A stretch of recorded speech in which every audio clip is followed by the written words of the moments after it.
So thank you for joining with us. And so I should go directly with the question Sure. as you have asked. So what is the expectation of priorities of the LDC group on this COP especially? Sure. So the least developed countries are the 44 countries that goes across Asia and then Africa as well.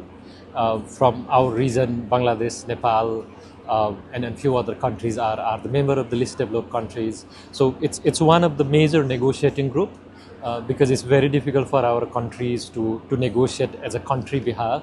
So it helps when you are in a group.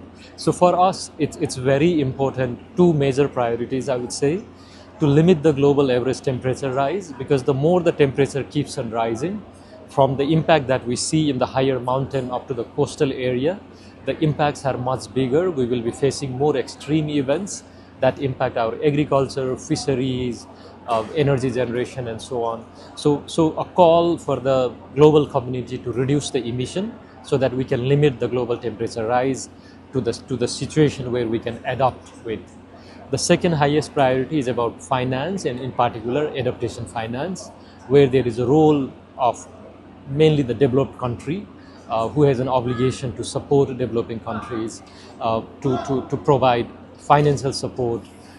And for us, it's the support for adaptation, for addressing loss and damage, more in a form of grant and as a public sources. So, but together with this, as we are here in Brazil after about 3 decades of the environmental multilateralism has started, and when we are celebrating the 10th year anniversary of the Paris Agreement, it's very important also to give a signal to the international community that the collective action can make change, the multilateralism can deliver. So we are also very much hoping that a strong message that Brazil can deliver, the COP30 can deliver, that the climate action is something that we all are collective and can work with. So the question is, what is the progress of discussion like so far? Yeah, so today we are on the fifth day of the COP, and obviously the way our expectations are in the ground in terms of addressing the real need, uh, the compared to that, the negotiation here are to some extent complicated as well, because we are very much engaged on the process and the that's how the multilateralism work. There are few agenda items that we were not able to agree on the opening day, and the president of the COP has been organizing the consultation on that. That relates to climate finance, that relates to trade related barriers, that relates to the country's climate action plan called NDC, and how strong they are so that they can lead us to 1.5 degree.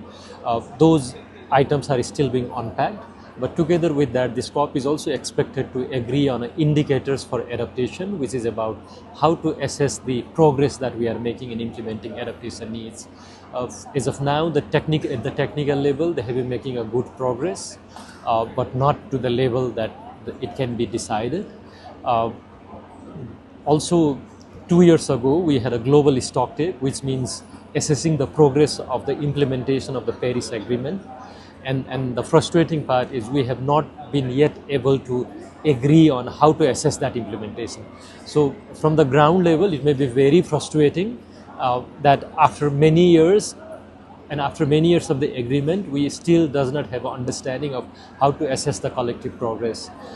So these are some of the issues that we are getting stopped. How the process will move next week is we'll try our best to make progress on all this item on limiting the temperature rise, emission reduction, climate finance, adaptation, and few things on loss and damage this week. And items where we don't have an agreement, the minister will engage next week, try to help with the political decision making. Yeah. And other thing is leaders with two people. So you demand also same things. Does it progressive and the countries are agree with that? Yeah, so the way the temperature has been rising regularly, the adaptation needs are much higher in line with the, if we are not able to limit the temperature rise. So the least developed country came up with a strong call that compared to the adaptation finance that is delivered in 2025, it has to be 3 times, tripled, and that has to be in a form of grant from the public sources. When we started this discussion a year ago, we there wasn't many support at that time, but now we can see many countries, particularly from developing countries, have shown their support on the call from the least developed country. In fact, in one of the negotiating track on adaptation, this has also been included in the draft text now. So what does it mean exactly? From 2025 to 2030, every year for adaptation in a form of grant, we must have 120 billion US dollar.